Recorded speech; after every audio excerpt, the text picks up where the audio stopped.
ज्यांची रोहितदारांच्या पुढाकारानं आज निवड झाली आणि ही निवड होत असताना सर्वांच्यावर एक नवी जबाबदारी रोहितदादांनी टाकलेली आहे। आज आपणा सर्वांना महाराष्ट्रात आणि देशात काय चालले काय झाले हे सगळ्यांना माहिती आहे। त्या सर्वांचाच पुनरुजळणी करण्याची काय आवश्यकता आहे असं नाही, पण महाराष्ट्रामध्ये दोन मोठे पक्ष मराठी माणसांनी निर्माण केलेले हे दोन्ही पक्ष फोडण्याचं एक मोठं काम या महाराष्ट्रात गेल्या काही महिन्यात झालं। वर्ष दीड वर्षात दोन पक्ष या महाराष्ट्रातले फोडले। लोक म्हणतात की आणखीनही काही उरलेले कुठले पक्ष असतील तर त्या उरलेल्या पक्षांचा देखील त्या दृष्टीने देखील काही होऊ शकतं। सांगणारे अनेक असतात, सगळ्यांवरच विश्वास ठेवायची आवश्यकता नसते। पण महाराष्ट्रामध्ये बाळासाहेब ठाकरे आणि शरद पवार साहेब यांनी स्वकष्टातून महाराष्ट्रात लोकांचा पाठिंबा मिळवला आणि त्यांनी दोघांनी घेतलेल्या भूमिकेला महाराष्ट्रातल्या सर्व भागात फार चांगलं जनतेने उचलून धरलं। कधी ते सत्तेत असतील नसतील, पण लोकांच्या मतावर त्यांचा कायम प्रभाव होता आणि म्हणून शिवसेना देखील महाराष्ट्रातल्या वेगवेगळ्या भागात प्रभावी होती आणि राष्ट्रवादी काँग्रेस देखील वेगवेगळ्या भागात प्रभावी होती। हे दोन्ही पक्ष मोडण्याचं काम झालं, या दोन्ही पक्षातले आमदार बाजूला काढण्याचं काम झालं आणि या दोन्ही पक्षातल्या आमदारांना बाजूला काढून ह्या दोन्ही पक्षांची मालकी देखील त्यांच्याकडून हिसकावण्यात आली। महाराष्ट्रामध्ये आणि देशामध्ये लोकशाहीमध्ये कुणी पक्ष काढावा, स्वतंत्र काढावा, स्वतःच्या ताकदीवर आपला पक्ष उभा करावा, त्यात कुणाची चर्चा नाही, कुणी त्याबद्दल अवाक्षर बोललं नसतं। पण आपण बरोबर जाताना आपला पक्ष देखील घेऊन जातो आणि त्याला सगळ्या सरकारी यंत्रणा मदत करतात। हे भारतीय लोकशाहीची शेवटची घंटा वाजायला सुरुवात झाली असं म्हटलं तर वावगं ठरणार नाही आणि म्हणून आपण सगळ्यांनी जागृत असलं पाहिजे। आपला कर्जत जामखेडचा विकास एवढं मर्यादित ही लढाई नाहीये। कर्जत जामखेडच्या विकासाला रोहितदादांनी बरीच मोठी चालना दिली आहे। मगाशी सांगितलं तसं फार चांगलं काम या मतदारसंघात केलंय आणि एक युवा या भागातल्या जनतेशी समरस होतो आणि नव्या नव्या कल्पना मांडून तुम्हा सगळ्यांना विश्वासात घेतो। तुम्हाला विश्वासात घेत असताना, प्रोत्साहन देत असताना या भागात तुम्हा सर्वांच्या हिताचा विचार करून काही पावलं टाकतो, ज्याला या भागातला युवक वर्ग आणि सगळी जनता आपला मुलगा म्हणून प्रेम करायला लागते आणि त्याला पाठिंबा द्यायला लागते। असं काम रोहितदादांनी या मतदारसंघात अतिशय विशेष लक्षणीय असं काम केलेलं आहे। मी मगाशी दत्ताभाऊंना विचारलं की आता यांना बाहेर घेऊन गेलं तर चालतंय का, कारण नेहमी रोहितदादांना विचारलं तर त्यांना सगळ्यात जास्त लक्ष त्यांचं कर्जत जामखेडवर असतं आणि म्हणून मी दत्ताभाऊंना म्हटलं आता महाराष्ट्रात फिरायला मला माणसं लागतील, ह्यांना घेऊन गेलं तर चालेल का, तर बेलाशेक घेऊन जावं म्हटलं। आज आपल्या सर्वांच्यावर ज्यांनी आज पद या ठिकाणी घेतलेली आहे त्या सर्वांच्यावर जबाबदारी आहे भाग सांभाळायची, मतदार सांभाळायची, लोकांची सेवा आपल्या सगळ्यांच्याकडून अतिशय उत्तम जर झाली तर राष्ट्रवादी काँग्रेस किंवा आपला जो काही आता पक्षाचं नाव पडेल त्या नावाने आपण आपल्या मतदारसंघात उत्तमपणाने लोकांचा विश्वास संपादन करून ठेवाल। शेवटी कार्यकर्ता नेता होतो, त्याचं नेते पण टिकतं ते कार्यकर्त्यांच्या जीवावर। तुम्ही कष्ट केले आणि सामान्य माणसांची तुमची नाळ कायम ठेवली तर मला खात्री आहे की तुमचा नेता महाराष्ट्रात आणखीन मोठ्या क्षितिजावर जाण्यासाठी त्याची मदत होईल। आपल्या सर्वांनी त्यासाठी प्रयत्न केले पाहिजेत आणि म्हणून या नव्या निवडीच्या सगळ्या नेत्यांना, कार्यकर्त्यांना मी मनपूर्वक अभिनंदन त्यांचं करतो आणि त्यांच्या कार्याला शुभेच्छा देतो। आज परिस्थिती अशी आहे की तुम्हाला पदांची घोषणा करण्यात आली पण कोणत्या पक्षाचं हे आम्ही तुम्हाला आज सांगू शकलेलो नाही. तुम्हाला अंगवळणी पडलेल्या पक्षाचं नाव आणि घड्याळ या बाबतीत निवडणूक आयोगाने वेगळा निर्णय घेतला. त्या निर्णयावर आम्ही सुप्रीम कोर्टात जाऊ. जर या देशात न्याय शिल्लक राहिलेला असेल, जर न्यायाधीश खरी बाजू बघून निर्णय घेत असतील, तर नक्की पक्ष आणि चिन्ह परत आपल्याला मिळेल असं आम्हा सगळ्यांना आशावाद आहे. आज दुपारी 3 पर्यंत नावं द्यायची आहेत. ती राज्यसभेच्या निवडणुका होणार आहेत. त्याच्या आधी तुम्ही जे 10, 11, 12 जण आहात ते कोणत्या नावाने आता इथून पुढे तेवढा टेम्पररी काय काम करणार यासाठी 3 नावं विचारलेली आहेत. चिन्ह काही विचारलेलं नाही, कारण राज्यसभेत चिन्ह लागत नाही, त्याला फुली मारावी लागते. आणि त्यामुळं राज्यसभेच्या निवडणुकांसाठी नावं देण्याचं काम होईल. कदाचित ते पुढं कंटिन्यू होईल. पण आपण आज जी पदं घेतलेली आहेत त्या पदांना आपल्या पवारसाहेबांना साजेसं पवारसाहेबांच्याकडून येणारं नाव जे काही आपल्या पक्षाचं राहील ते आपल्याला मिळेल आणि आपण त्या नावाने इथून पुढं घराघरापर्यंत पोचण्याचं काम केलं पाहिजे. चिन्ह नवीन घ्यावं लागलं तर ते चिन्हही घराघरापर्यंत पोचवलं पाहिजे. मला आठवतं की 1999 साली घड्याळ चिन्ह घेतलं तर मला भीती वाटायची की घड्याळ लोकांच्यापर्यंत पोचेल, काही नवीन आहे म्हणून घड्याळाचे प्लास्टिकचे बिल्ले मोठ्या प्रमाणात मी छापून लहान मुलांच्याकडे देऊन वाटप करायचो. कल्पना आहे की लोकांना आपलं घड्याळ कळलं पाहिजे. लोक आपल्यापेक्षा फार पुढे आहेत. लोक कुणाचं कुठलं चिन्ह आहे हे ओळखतातच, पण आता नावाने आणि व्यक्तीने काम चांगलं केलं असेल तर त्याला मत देतात. त्यामुळे आता चिन्हाची भीती बाळगू नका. पक्षाचं नाव आणि चिन्ह हे पवारसाहेब ठरवतील, पण आपला नाणं जर खणखणीत असेल तर चिंता करायची गरज नाही. आणि तुमचं कर्जत जामखेडचं नाणं खणखणीत आहे, त्यामुळे तुम्हाला कुणाला चिंतेची गरज नाही. रोहित दादांनी सांगितलं की जिल्ह्यात काम करायला जरा काही लोकांनी जायला पाहिजे, ही योग्य कल्पना आहे. त्यांनी दुसऱ्या मतदारसंघात देखील तेवढंच प्रभावी काम करावं. आमची ही यात्रा जी चालू आहे ती यात्रा वेगळ्या मतदारसंघात लोकसभेच्या जाते. आज अहमदनगर दक्षिण लोकसभा मतदारसंघातला हा पहिला मतदारसंघ आहे.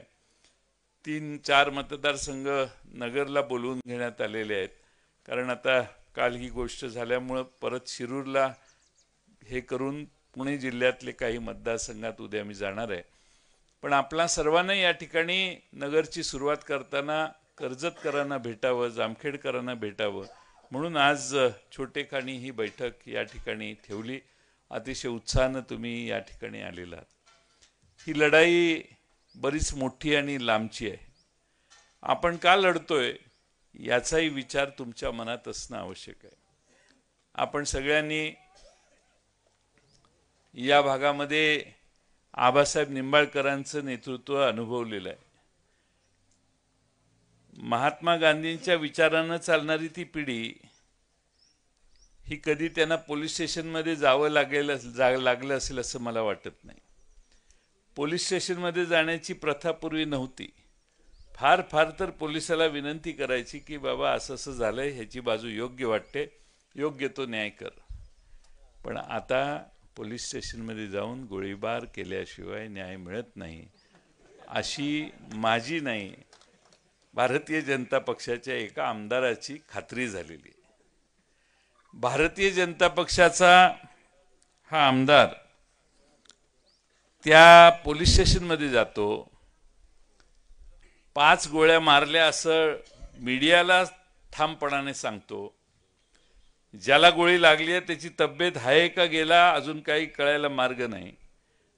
हृदयाच्या जवळ गोळी लागली आहे, किडनीच्या जवळ गोळी लागली आहे, आणखीन कुठं लागली असेल, तो आहे का नाही याच्यावर चर्चा नाही. ज्याला गोळी लागली आहे तो सत्तेत असणाऱ्या शिवसेना एकनाथ शिंदे यांच्या पक्षाचा पदाधिकारी होता, दोघं तिघ. त्यांना भारतीय जनता पक्षाच्या आमदारांनी जाऊन गोळ्या मारल्या. आता या घटना एवढी गंभीर घटना आहे, मुंबईच्या आसपास सगळीकडं या गँग आहेत, गँग. जमिनी हडप करणे, जमिनी एकमेकाच्या असतील तर त्यात शिरणे, परस्पर जमिनीची विल्हेवाट लावणे, इमारती बांधणे, फ्लॅट विकणे, परवानग्या न काढणे, हा सगळा ठाणे जिल्ह्यातल्या या सगळ्या उपनगराच्या वेगळ्या भागातले असे इश्यू फार मोठे आहेत. आता जे आमदार ज्यांनी गोळीबार केला ते काय म्हणतात, तुम्ही ऐकले की नाही मला माहित नाही. ते असं म्हणतात की मुख्यमंत्री यांनी उद्धव ठाकरे यांच्यासोबत गद्दारी केली, ते भारतीय जनता पक्षाबरोबर सुद्धा गद्दारी करणार आहेत, त्यांनी दुसऱ्यांचे आयुष्य खराब केले, ते मुख्यमंत्री असेपर्यंत महाराष्ट्रात फक्त गुन्हेगार पैदा होतील, महाराष्ट्रात गुंड घडवण्याचे काम ते करत आहेत, त्यांनी माझे करोडो रुपये खाल्ले, त्यांनी आणि त्यांच्या मुलाने सगळीकडे भ्रष्टाचार करून ठेवला आहे. हे आम्ही नाही म्हणत. हे 105 आमदार ज्या पक्षाचे आहेत त्या पक्षाचा एक आमदार गोळीबार केल्यानंतर ही वाक्य उच्चारतो. आता ह्याची चौकशी झाली पाहिजे की नाही? किमान करोडो रुपये खाल्ले ह्याची तर चौकशी करा.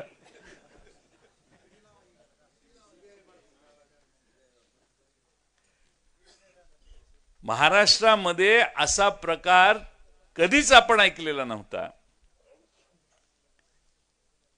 भारतीय जनता पक्षाच्या आमदारांनी केलेल्या गोळीबाराचा निषेध म्हणून तो जे बोलला त्याच्यावर एकनाथ शिंदेच्या गटाचे मंत्री आणि आमदार एकत्रित येऊन मुख्यमंत्र्यांच्याकडे गाराने घेऊन गेले की हे कसं काय आपल्या कार्यकर्त्यांच्यावर गोळीबार झाला, हे सहन कसं करायचं. पण हे सहन केल्याशिवाय त्यांना पर्याय नाही. ते ज्यांच्याकडे आपली कैफियत घेऊन गेले त्या बिचाऱ्या माणसानं सगळं सहन करायचं ठरवलेलं आहे, त्याच्या हातात काही नाही. सत्ता असेल. आज महाराष्ट्रामध्ये राजकारणाचं गुन्हेगारीकरण किंवा गुन्हेगारांना राजकारणात आणण्याचं काम झालेलं आहे. क्रिमिनलायझेशन ऑफ पॉलिटिक्स असा याचा नेहमी अनेक जण उल्लेख करतात. मी मेहबूब शेखला म्हटलं, तू मेहबूब काय भाषण करतो का म्हटलं. मी म्हटलं तू म्हणतो की महाराष्ट्राचा बिहार व्हायला लागलो, बिहार करताय का. म्हटलं बेट्या करताय नाही, झालेला आहे. झालेलं आहे. अरे ह्याच्या बिहारमध्ये असं होत नाही.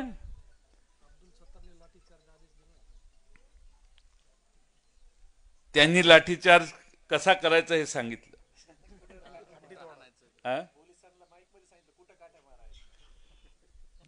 मंत्री राज्याचे असं बोलू शकतात आणि राज्याचे मुख्यमंत्री उपमुख्यमंत्री त्यांचं काहीही बिघडवू शकत नाहीत. सत्तेसाठी एकमेकाच्या सगळ्या आगळिका सहन करण्याचं काम महाराष्ट्रात चाललेलं आहे. हा एक भाग. एका पक्षाचे सत्तेतल्या पक्षाचे आमदार परवा म्हटले, त्या छगन भुजबळांच्या पेकाटात लाथ घालून त्यांना घालवून टाका मंत्रिमंडळातून बाहेर. म्हटले की नाही? म्हटले की नाही?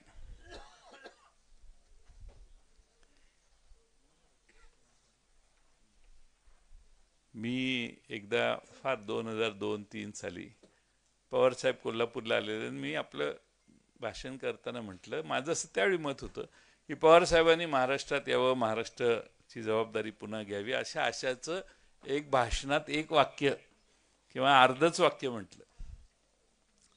दुसऱ्या दिवशी सकाळी पवार साहेबांनी मी कोल्हापूरहून पुण्याला येत होतो, तर मला फोन आला. ते म्हटले काय? मी म्हटले साहेब मुख्यमंत्र्यांचा फोन येतोय. पवार साहेब म्हटले मला वाटलं होतंच तुला फोन येईल. म्हटलं का तू काल बोललास? म्हटले मी फोन घेतला, विलासराव देशमुख पलीकडे होते. विलासराव देशमुख म्हटले जयंतराव एक तर तुम्ही राहावा मंत्रिमंडळात किंवा मी राहतो.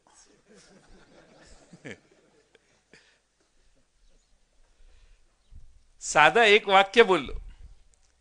इथं तर मंत्रिमंडळातील ज्येष्ठ नेत्यांना पेकाटात लाथ घालून हाकलून द्या असं सांगणाऱ्या आमदाराला राज्याचा मुख्यमंत्री, 2 बहादर आमचे मोठे उपमुख्यमंत्री आहेत, यातला एकानं तरी तंबी दिली का त्या आमदाराला?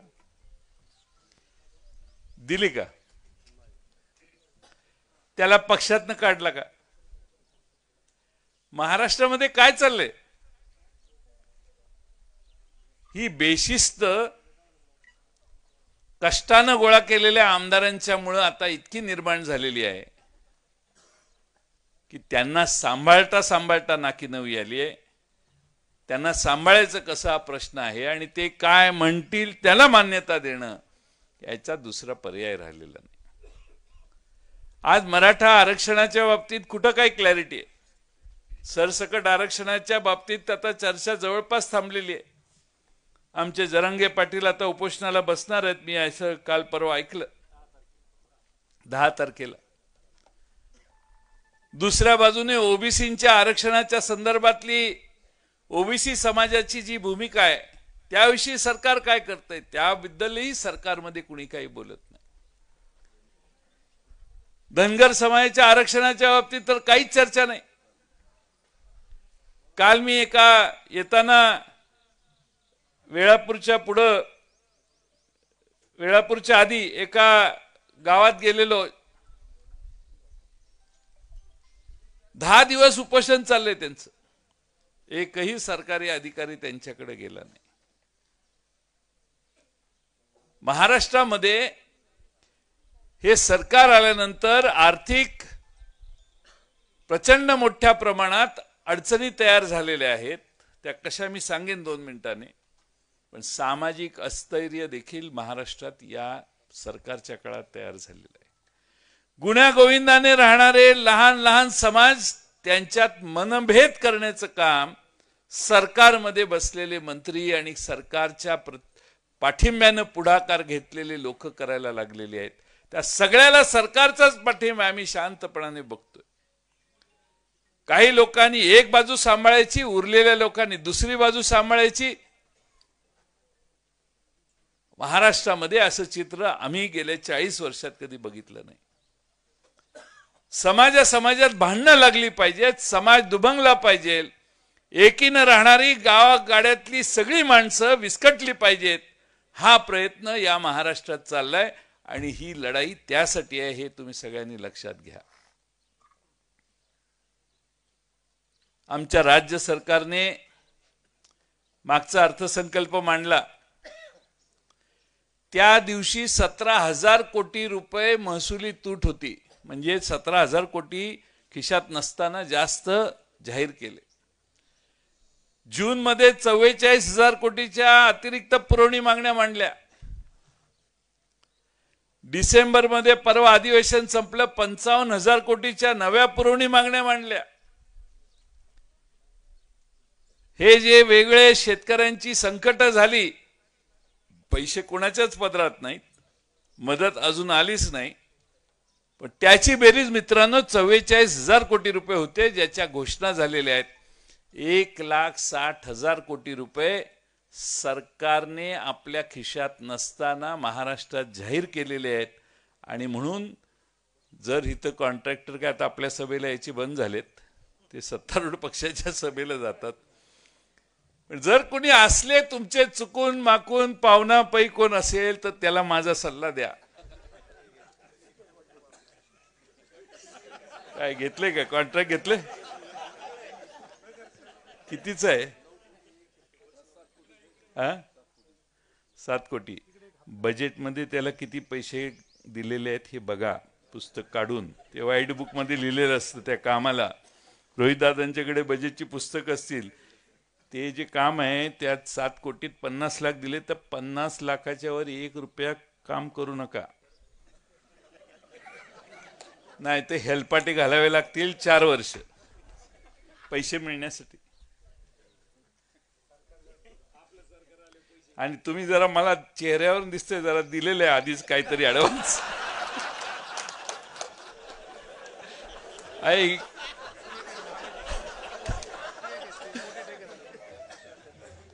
तिकडं कोण आहे का?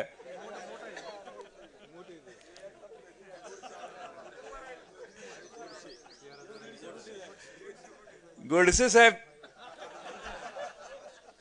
काय दिले काय?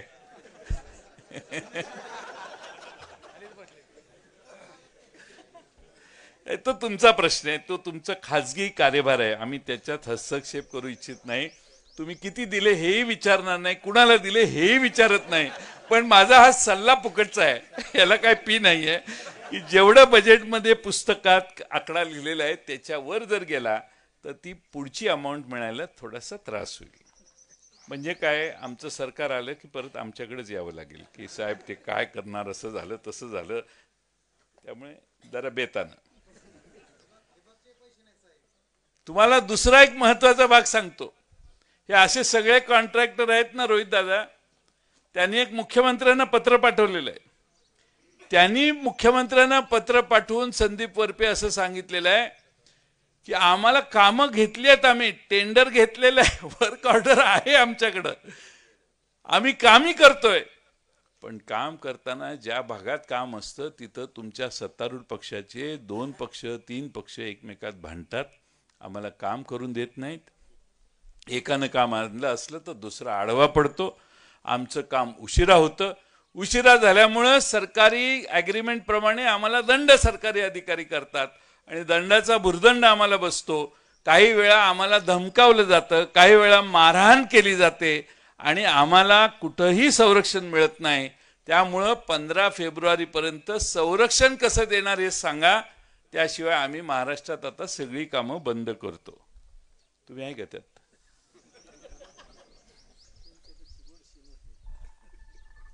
गोडसेंची सही झाली असेल त्याच्यावर. विनोदाचा भाग सोडून द्या, पण महाराष्ट्रामध्ये एखाद्या आमदाराच्या एरियामध्ये काम आमदाराने मंजूर करून घेतलं, नगरसेवकाने काम मंजूर करून घेतलं की त्याला विचारल्याशिवाय त्याचा ठेका द्यायचा नाही. तो सांगेल त्यालाच ठेका द्यायचा. त्यानं जे काम केलं ते मंजूर ज्याही क्वालिटीचं असेल तसंच मान्य करून त्याला पैसे देणे, हा उद्योग महाराष्ट्रात चालू आहे. आणि माझी अपेक्षा आहे राज्याच्या देवेंद्र फडणवीस त्यातल्या त्यात मी समजतो की जास्त प्रोॲक्टिव्ह काम करतात, त्यांनी तरी गृहमंत्री म्हणून यात लक्ष घालावं. या सगळ्या कंत्राटदारांना संरक्षण देण्यासाठी वेगळा कायदा करावा. माणूस काम घेतो आणि तिथं काम करून घेतल्यावर त्याच्या समोर जी संकट तयार होतात, ही संकट ही महाराष्ट्राची कधीही पद्धत नव्हती. आज दुर्दैवानं या पद्धतीनं महाराष्ट्र चाललेला आहे. आणि म्हणून आपली लढाई आहे तो महाराष्ट्र सक्षमपणाने उभा करण्याची आहेच, प्रगतीची आहे, विकासाची आहे. पण हे अधोगतीचे मुद्दे जे चालू झालेले आहेत ते बंद करण्यासाठी देखील आपण सगळ्यांनी संघर्ष करावा लागेल, हे तुम्ही सगळ्यांनी मनात ठेवलं पाहिजे. तुम्हाला बऱ्याच ठिकाणी मी मतदारसंघात जातो, अमकं काम आलं, तमकं काम आलं, तमकं रस्ते होतील, गटारं होतील, पाण्याच्या योजना होतील, सगळ्या होतील. आता भारत इंडिया शायनिंग नंतर ज्यावेळी मनमोहन सिंग सत्तेवर आले तर त्यांनी भारताच्या ग्रामीण भागासाठी योजना एवढ्या काढल्या की प्रचंड पैसे त्यावेळी ग्रामीण भागात आले. पण असा प्रकार आम्ही कधी बघितलेला नव्हता. त्यामुळं महाराष्ट्राची प्रशासकीय घडी पूर्णपणे विस्कटलेली आहे असं मी म्हटलं तर ते चुकीचं होणार नाही. मी हे अनुभवातून तुम्हाला सांगतोय. आज सरकारी यंत्रणा देखील तिथल्या स्थानिक सत्तेत असणाऱ्या माणसाचं ऐकायला लागले. त्या माणसाने त्याच्या पार्टीनं काही अन्याय केला तर ते झाकून ठेवण्यासाठी, झाकून देण्यासाठी सरकारी यंत्रणा काम करत आहे. हे जे गोळीबार केलेले आमदार आहेत, सकाळी रात्री केला असेल, सकाळी मला बातमी आली त्यांना पोलीस ठाण्यात बसवून ठेवण्यात आलेलं आहे. हे काय जावई झालं का काय यांचं? मग नंतर अटक वगैरे झाली, भाग वेगळा. पण सांगायचा मुद्दा असा की सरकारी यंत्रणा, सगळ्या एजन्सीज महाराष्ट्र सरकारमधल्या या सरकारच्या इशाऱ्यावर काम करतायत. सामान्य माणसाला न्याय देण्याचं काम होत नाहीये. ही खरी सामान्य माणसांच्या मधली तक्रार आहे. महागाईवर मी बोलून तुमचा वेळ घेत नाही. महागाई प्रचंड वाढलेली आहे. 66 रुपयाचं पेट्रोल 106 रुपयावर गेले, स्टील वाढले, सिमेंट वाढले, काय आहे ते तुम्हाला माहिती आहे सगळ्यांना. दुसऱ्या बाजूने बेकारीची समस्या वाढलेली आहे. 10.9% आज भारतातली बेकारी गेलेली आहे. तिसऱ्या बाजूने या महाराष्ट्रामध्ये महिलांच्यावर अनन्वित असे अत्याचार, अन्याय व्हायला लागलेले आहेत. हजारो महिला, शेकडो महिला या पळून नेलेल्या आहेत, ज्यांचा शोध अजून पोलीस खात्याला लागला नाही. वेगवेगळ्या भागातल्या महाराष्ट्रातल्या पळून गेलेल्या किंवा हरवलेल्या, पळून गेला हा शब्द सोडून द्या, हरवलेल्या महिला इतक्या आहेत की त्यांचा गणती होईना झाली किंवा सापडेना झालेत. त्या म्हणजे कायदा व सुव्यवस्थेचं वाबाड निकाय लागले. राज्याची आर्थिक व्यवस्था अतिशय अधोगतीकडे जायला लागली आहे. महागाई आणि बेकारी ह्या समस्या आपल्या 5वीला पुजलेल्या आहेत. मग प्रगती कुठे चाललेली आहे? एखादा हायवे झाला म्हणजे प्रगती झाली असं समजायची आवश्यकता नाहीये. हायवेनं प्रगती होते, होत नाही असं नाही. आमच्या सुप्रियाताईंनी लोकसभेत परवा भाषण केलं. त्या म्हटल्या की वंदे मातरम चांगली रेल्वे आहे, वंदे भारत चांगली रेल्वे आहे, काय प्रॉब्लेम नाही, पण मोकळी जायला लागली. गरीब रथ नावाच्या ज्या रेल्वे आहेत, वंदे भारतला जर 700 रुपये तिकीट असेल तर गरीब रथला 70 रुपये तिकीट असतं. एवढा फरक आहे. त्या गरिबांच्या प्रवासाची व्यवस्था तुम्ही विसरू नका असं त्यांनी आव्हान लोकसभेत केलं. आणि म्हणून या सगळ्या आता प्रश्न सांगून तुमचा वेळ घेणार नाही, कारण राजेंद्र तात्या फाळके म्हणत असतील की अहमदनगरला 1 वाजताचा मेळावा आहे, लवकर निघा. तसं म्हणत नाहीत, कारण त्यांचाच भागात आलोय आम्ही म्हणून. पण कोणत्याही परिस्थितीमध्ये ही विस्कटायला लागलेली नव्हे, विस्कटलेली घडी आहे. रामाचं मंदिर बांधलं, आनंद आहे, आपण काय रामाच्या विरोधी नाही, आम्ही पण रामाची पूजा केली. पण आपल्या परंपरेने हजारो वर्ष आपण कोणाकडे जातो? संकट आलं तर त्या पांडुरंगाकडे जातो. पांडुरंगाच्या पायावर माथं टेकलं की एक समाधान येतं, जे पुन्हा पुढच्या वारीच्या वेळी आपल्याला आठवतं की आता परत जाऊन पांडुरंगाची भेट घेतली पाहिजे. अनेक जण, लाखो भाविक नुसतं शिखराचं दर्शन घेतात आणि मागे जातात. एवढी श्रद्धा महाराष्ट्राची पांडुरंगावर आहे. रामाला आमचा विरोध नाही, पण आमची खरी भक्ती पांडुरंगावर आहे. आई तुळजाभवानीवर आहे, खंडोबावर आहे. अहिल्या देवीने भारतामध्ये, पुण्यश्लोक अहिल्या देवीने भारतामध्ये एवढ्या 12 ज्योतिर्लिंगाचा जीर्णोद्धार केला. त्या अहिल्यादेवी होळकर, पुण्यश्लोक अहिल्यादेवी होळकरांच्या संस्कृतीतली आम्ही सगळी लोक आहोत. आणि म्हणून आम्हाला हे माहिती आहे की देवाला नमस्कार, देवाचा आदर मान्य आहे, पण कष्ट केल्याशिवाय आपली प्रगती होणार नाही. पांडुरंगाच्या दारात जाणारा वारकरी शेवटी मागे येऊन कष्ट करतो, वर्षभर राबतो, पुन्हा संकट किती आली, मनासारखे निर्णय नाही झाले तरी पांडुरंगाकडे जातो. आणि हीच संस्कृती महाराष्ट्राची आहे. आज आपण सगळे, कदाचित आपल्याला वाटत असेल राजकीय संकटात आहोत, राजकारणात असे दिवस येत असतात. मला विश्वास आहे की तुम्ही ठामपणाने आदरणीय पवार साहेबांच्या मागे सक्षमपणाने उभा राहाल. कर्जत जामखेड मतदारसंघच नाही तर या दक्षिण अहमदनगर लोकसभेची जबाबदारी सक्षमपणाने तुम्ही सगळे खांद्यावर घ्याल. आणि सर्व मतदारसंघात, इथून सर्व मतदारसंघात जाऊन प्रचाराचं काम देखील तुम्ही तेवढ्याच सक्षमतेने कराल असा विश्वास मी या निमित्तानं बाळगतो.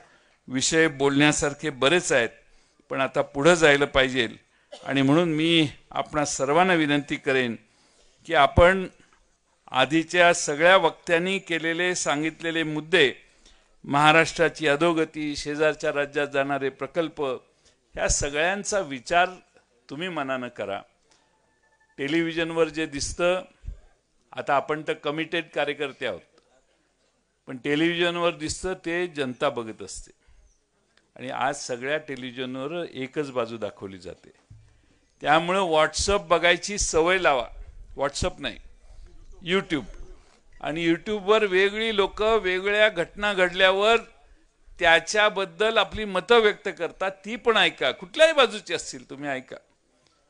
मी या मताचा आहे की सर्व ऐकून आपला निर्णय लोकांनी करायचा असतो. आणि त्यामुळं फक्त टेलिव्हिजन बघितला, टेलिव्हिजनच्या विरोधात नाही, आपली मराठी चॅनल थोडं बहुत आपलं दाखवतात, पण देशातलं कुठलंही चॅनल काढलं तर विरोधी बाजूचा आवाज मर्यादित आहे हे तुमच्या लक्षात येईल. आणि म्हणून यूट्यूब चॅनलचा देखील ऐकण्याची सवय आपण सगळ्यांनी करावी. पुन्हा एकदा आपण सगळे इथं आलात, सर्व नवनियुक्त नेत्यांचं, कार्यकर्त्यांचं मनपूर्वक मी अभिनंदन करतो. आणि रोहित दादांना जास्तीत जास्त वेळ महाराष्ट्रात फिरण्यासाठी आपण सगळ्यांनी द्यावा अशी विनंती करतो आणि माझे 2 शब्द संपवतो. धन्यवाद.